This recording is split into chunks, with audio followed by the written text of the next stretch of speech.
귀로 여는 세상.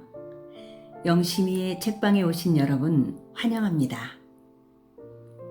오늘 함께할 도서는 영심이의 책방 가족이신 강변 영가님께서 추천해 주셨습니다. 강변 영가님 감사합니다. 제목은 얼로온 외로운 이야기. 2023년 6월 주식회사 해다 출판사에서 펴냈습니다.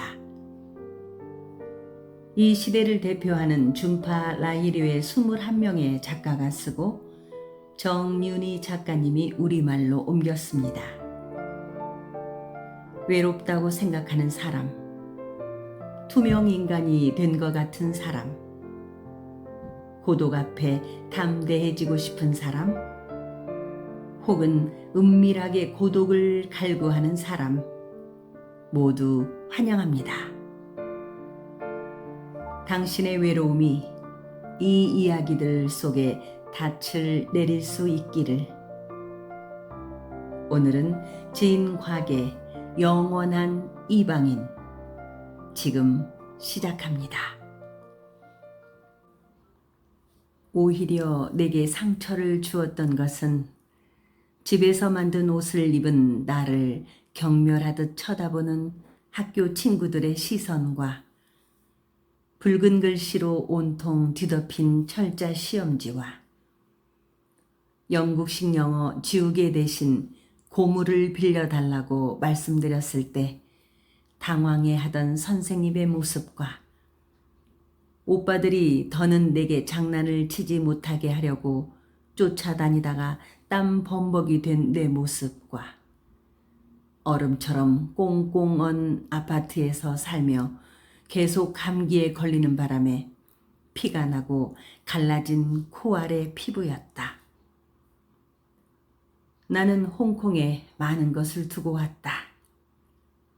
학교에서 발휘했던 재능, 반짝이는 황금빛 슬리퍼, 감탄을 자아낼 만큼 생선 장수 못지않게 잘했던 욕 솜씨, 오빠들과 함께 햇빛이 비치는 거리를 걸었던 오후, 그리고 젓갈색의 뚱뚱한 나의 고양이.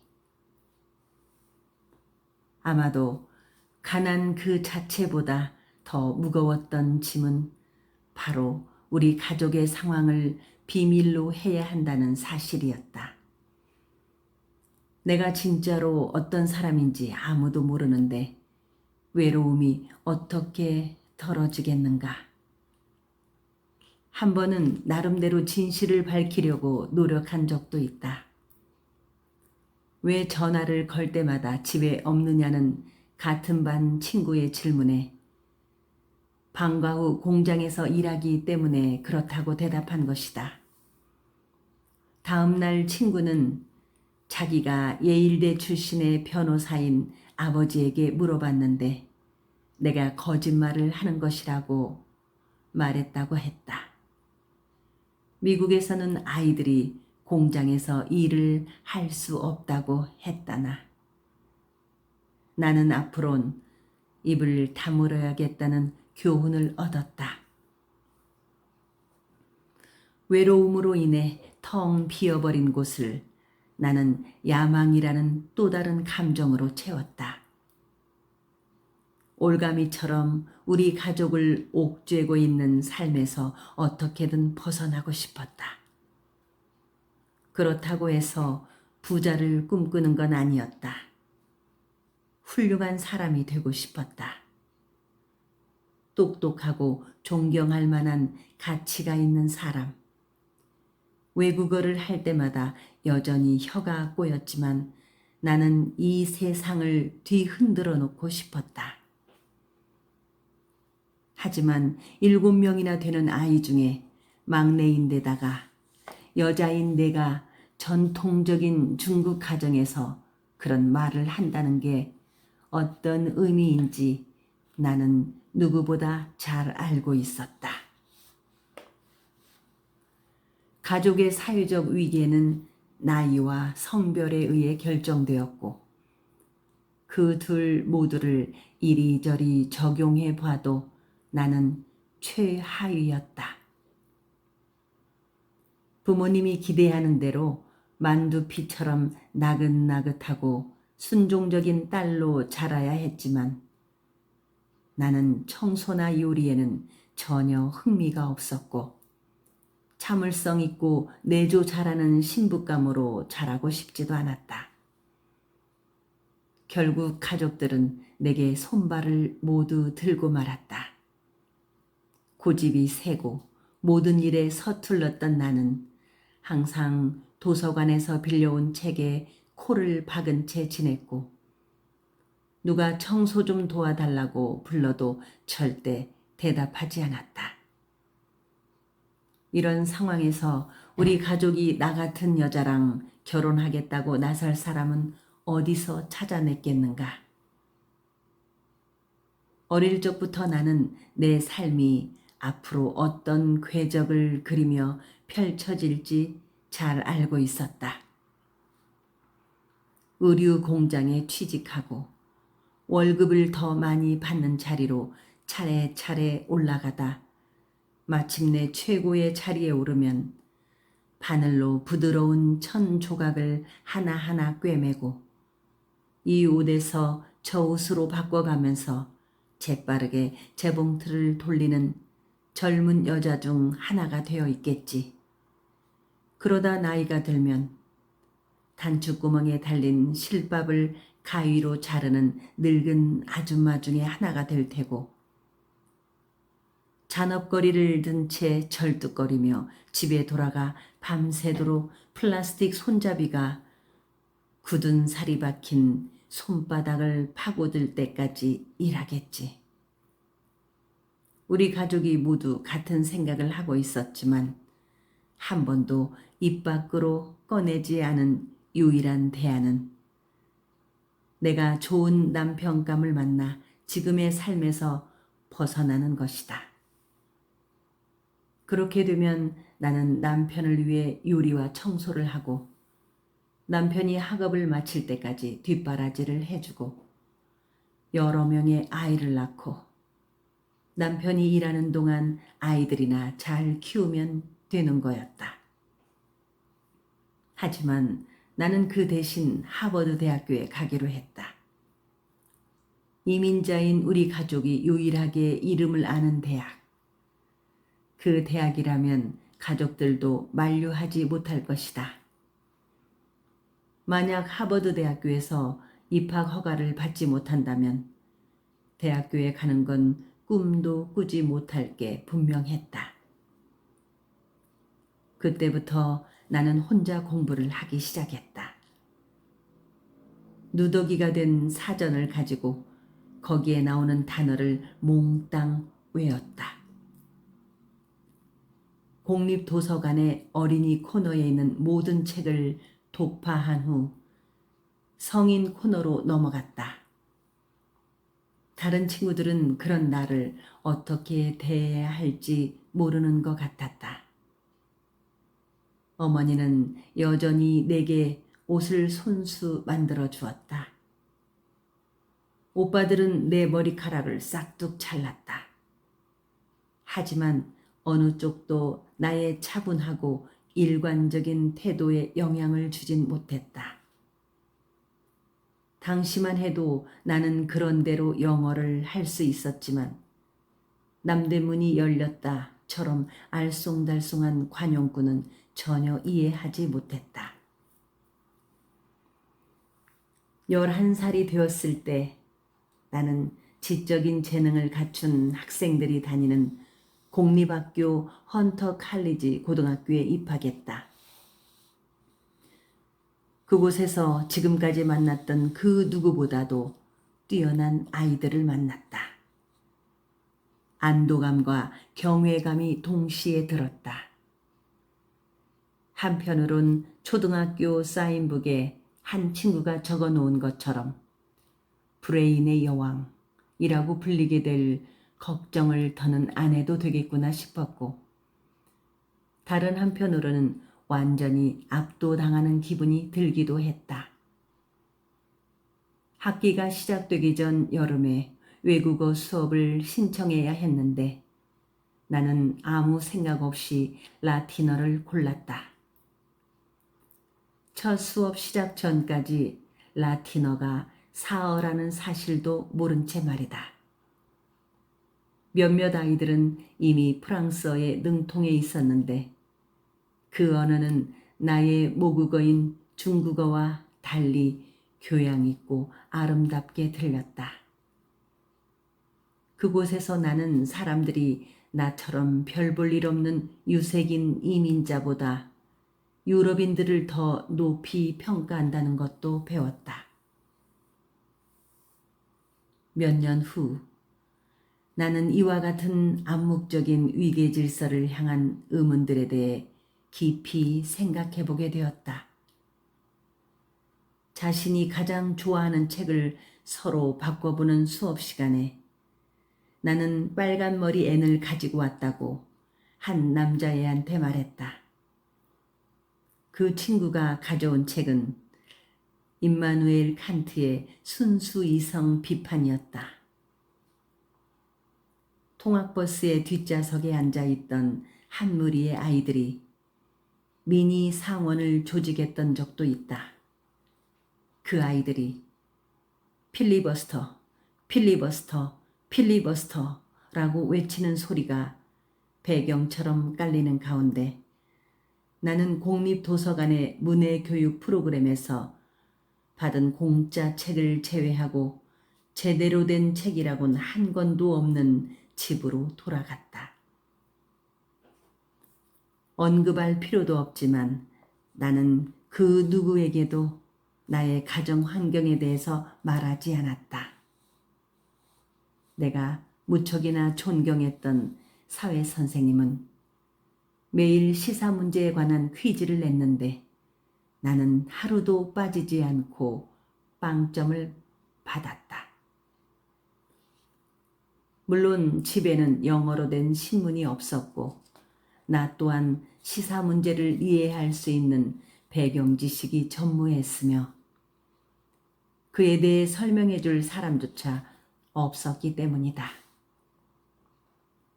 언젠가 사회 선생님이 왜 사회 과목에서 낙제했냐고 물었을 때 나는 거짓말을 할 수밖에 없었다. 파티나 영화 모임에 초대받았을 때도 마찬가지였다. 부모님이 허락하지 않는다고 솔직하게 말할 엄두가 나지 않았다. 우리 가족은 학교에 다니는 것 말고는 아무것도 못하게 했다. 심지어 고등학교 졸업반 때는 슬론 캐털링 암센터의 분자생물학 연구실에서 일하는 것조차 허락하지 않았다. 어쨌거나 나는 결국 그 일을 했다. 학교가 끝난 후 매일 어딜 가는 거냐고 오빠가 물었을 때도 나는 거짓말을 했다. 그렇게 나는 자신을 멜론처럼 조각조각 잘라서 그 누구도 나의 온전한 형태를 알아보지 못하도록 만들었다. 하버드 대학교 조기 입학 허가를 받고 나는 하루라도 빨리 독립을 만끽하고 싶어서 안달이 났다. 지적인 면에서 보자면 나는 대학에 가서 재능을 꼭 피웠다. 사회적인 면에서 보자면 주말마다 비행기를 타고 바하마로 놀러 다니는 친구들을 새로 사귀었다. 한 사적인 파티에서는 식사가 끝나자 자신들이 얼마나 거리낌이 없고 타락했는지 증명이라도 하듯 테이블 위에 모든 접시를 집어 던지고 나같이 장학금에 의지해 공부하는 학생들이 청소하게끔 남은 음식과 깨진 그릇들로 엉망을 만들고 떠나는 학생들을 본 적도 있다. 이렇다 보니 나는 그 누구에게도 지친 엄마가 매일 밤 공장에서 가져온 작업이 끝나지 않은 옷가지들 위에 쓰러져 잠든다는 이야기를 할 엄두가 나지 않았다. 나는 하버드 대학교의 사회봉사단체에서 미국으로 이민 온 아시아계 학생들과 함께 일했는데 그곳에서 나와 비슷한 배경을 가진 학생들을 많이 만나면서도 여전히 침묵을 지켰다. 어른이 되면서 나는 더 이상 나 자신을 드러낼 수 없다는 걸 서서히 깨달았다. 내가 진정 어떤 사람인지 너무 오랫동안 감추고 살아온 결과였다.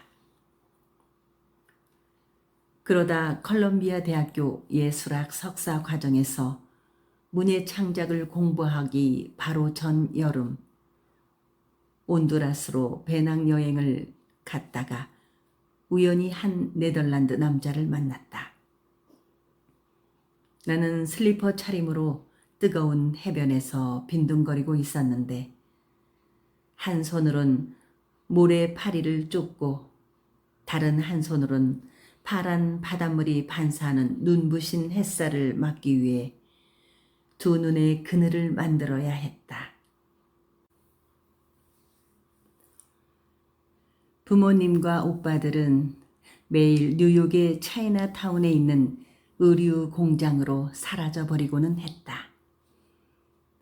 아빠는 수업이 끝날 때 나를 태우러 와서 곧바로 공장으로 데려갔다. 아직 유치원생이었지만 우리 가족에게는 1센트가 아쉬운 상황이라 나 또한 일을 해야 했다. 휴식 시간이 되면 공장에서 일하는 아이들은 옷이 걸린 거대한 선반 사이를 뛰어다니며 꼬리잡기 놀이를 했다. 이민 온 지 얼마 되지도 않고 다른 애들처럼 차이나타운에 살지도 않는 나를 아이들은 내치지 않았지만 그렇다고 친구로 받아주지도 않았다. 감시원이라도 나타나는 날이면 우리는 거대한 쓰레기통 속에 쌓여있는 온뭉치 아래 숨었는데 최대한 숨이 막히지 않게 애쓰는 와중에도 들키지 않기 위해 노력했다. 홍콩에서 어린 시절을 보낼 때만 해도 나는 결코 외롭지 않았다. 당시 난 아무 생각도 없었고 집안 형편에 대해 걱정하지도 않았으며 무엇이든 바뀔 수 있다는 것도 알지 못했다. 자전거 뒷자리에 올라탄 채 오빠한테 더 빨리 달리라고 소리를 지르다가 과일 가판대에 부딪혀서 망고와 리치가 사방으로 굴러떨어진 적도 있다. 찻집에 가면 아버지가 담배를 입에 물고 우롱차를 마시면서 사업 동료들과 이야기하는 동안 다리를 앞뒤로 흔들거리면서 시원한 단팥 주스를 쪽쪽 빨아먹기도 했다.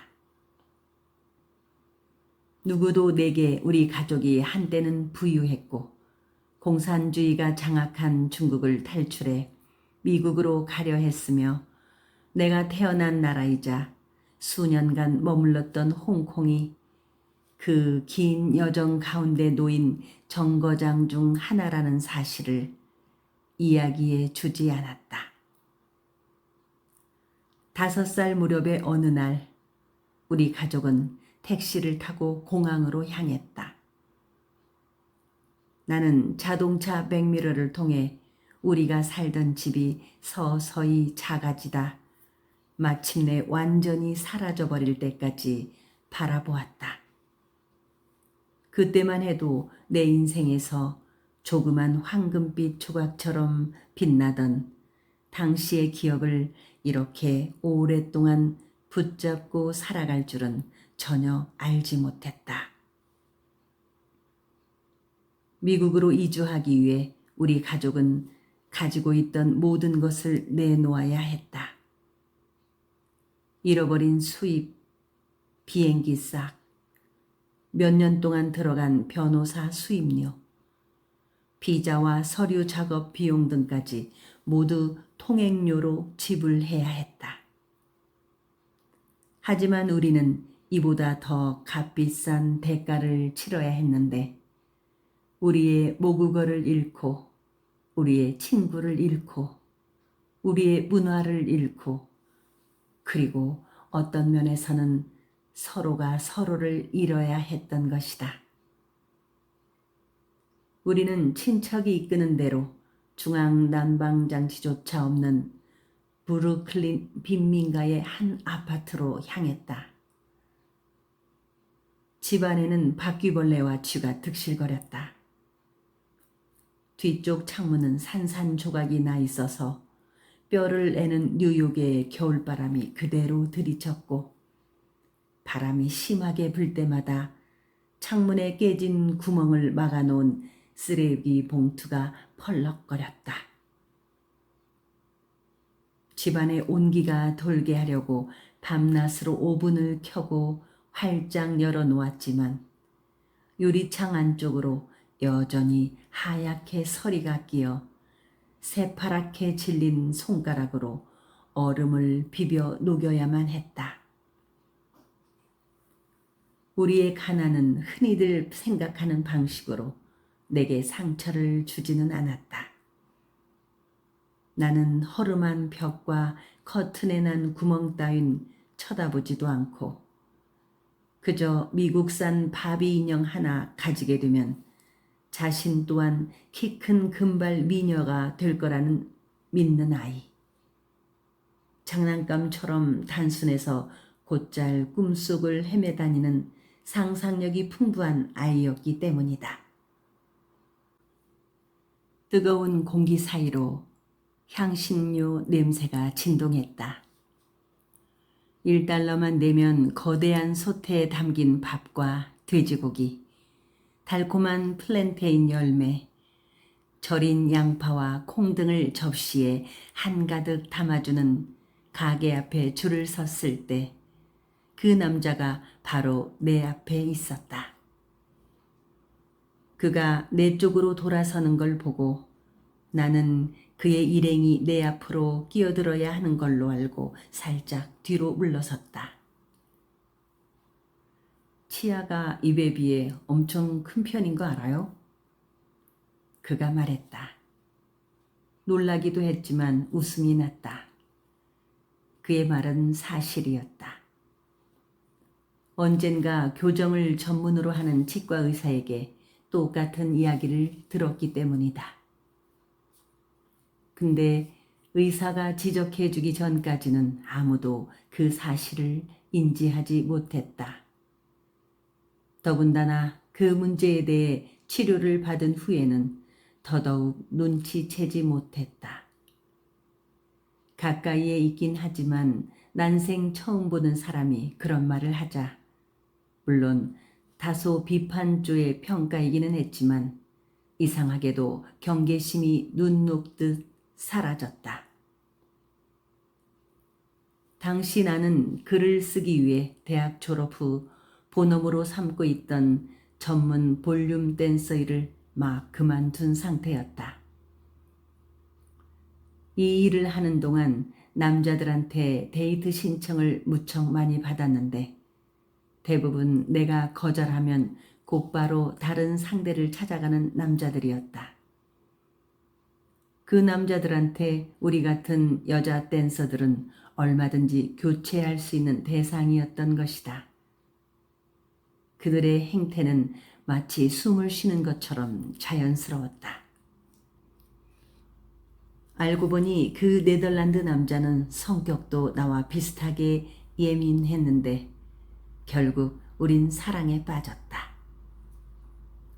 외로움이라는 어깨에 짐을 덜고 완전히 홀가분해지기 전까지 나는 그 짐이 얼마나 무거운 것인지 알지 못했다. 내가 어떤 가면을 쓰고 있는지와 상관없이 내가 행복한지 슬픈지 알아챌 수 있는 사람을 만나고 나자 엄청난 안도감이 밀려왔다.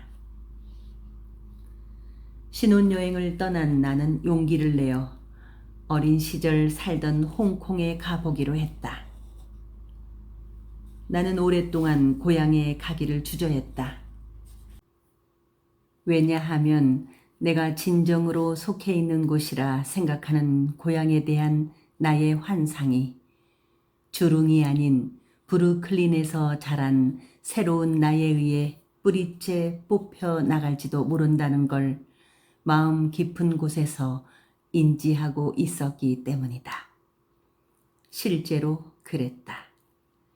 따뜻한 파인애플 빵을 먹으면서도 사찰에 찾아가 관세음보살에게 절을 하면서도 나는 고향에 돌아오길 잘했다는 생각을 했다.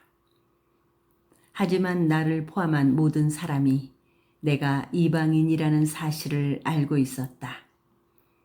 걷는 모습과 옷차림, 화장법과 억양 등 모두 그들과 달랐고 거기에 백인 남편까지 함께 있었으니 나를 이방인으로 바라보는 것은 너무나 당연한 일이었다. 네덜란드로 이주해서 두 번째 이민 생활을 시작하게 되었을 때야 나는 우리의 정체성에 다른 사람들의 생각이 얼마나 많이 반영되었는지를 깨달았다. 누군가에게 어떤 대학교를 졸업했다고 이야기하면 호불호와 무관하게 상대는 그 사실을 있는 그대로 받아들인다. 어느 동네에 살았다고 이야기하면 사람들은 아, 그 동네에서 살다 온 사람을 알아요 라고 말한다. 이러한 반응들은 좋든 싫든 자신이 누구인지 다시금 확인하게 만든다. 하지만 네덜란드에서 나는 나에 대한 진실들을 그저 깊은 곳에 담아둘 수밖에 없었다. 브루클린의 파크 슬로프라는 동네나 광둥어에 대해 유대교의 전통 과자 하만타센이나 삭힌 달걀 요리에 대해 아는 사람은 아무도 없었습니까?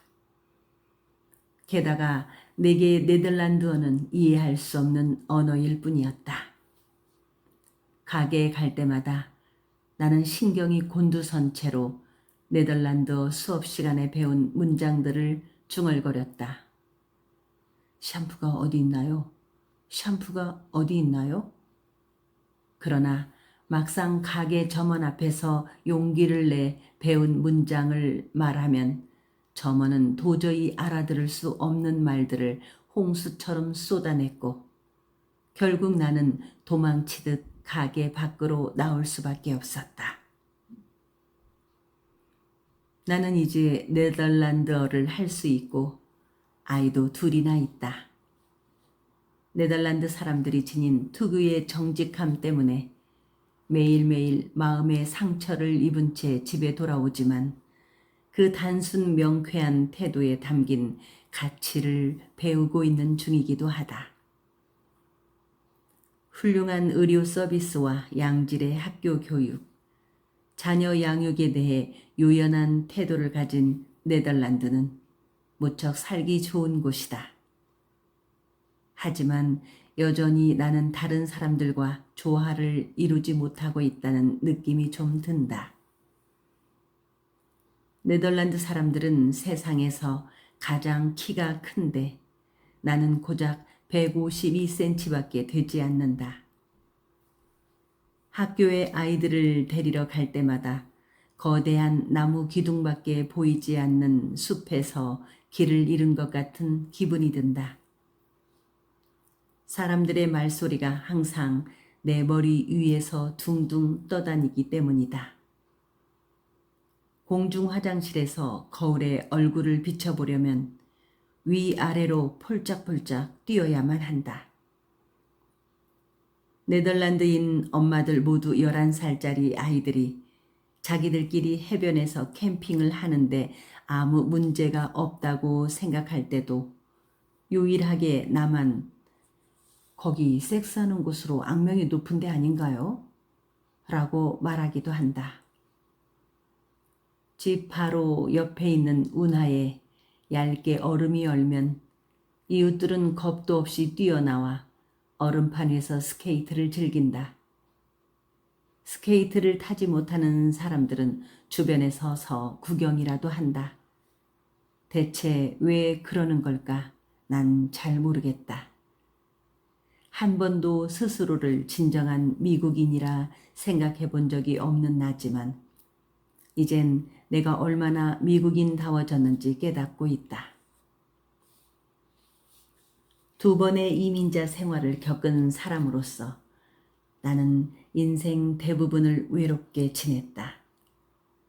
솔직히 말하면 그건 지금도 마찬가지다. 그때그때 상황에 맞게 여러 버전으로 나 자신을 설명해 왔지만 아직도 주변 사람들과 내가 조금은 다르다고 느낀다. 그러나 이 또한 외국인으로 살아가기 위해 치러야 할 대가의 일부다. 우리 모두는 언어와 문화, 눈에 보이지 않는 과거라는 거대한 덩어리에 종속되어 있다. 이것들은 우리를 짓누르기도 하지만 우리에게 존엄을 부여하기도 한다. 가끔 나는 공장에서 일하던 유년 시절의 내 모습을 떠올리곤 한다. 감시원의 눈을 피하기 위해 거대한 쓰레기통 산처럼 쌓인 옷더미 아래 숨어 겨우겨우 숨을 쉬던 그 시절의 나를 말이다. 살기 위해 기를 쓰고 숨을 들이쉬던 그 시절. 나는 언젠가 이 무거운 옷더미들을 내던지고 당당히 일어서서 마침내 내 자신을 이 세상에 드러내겠다고 말없이 다짐했다.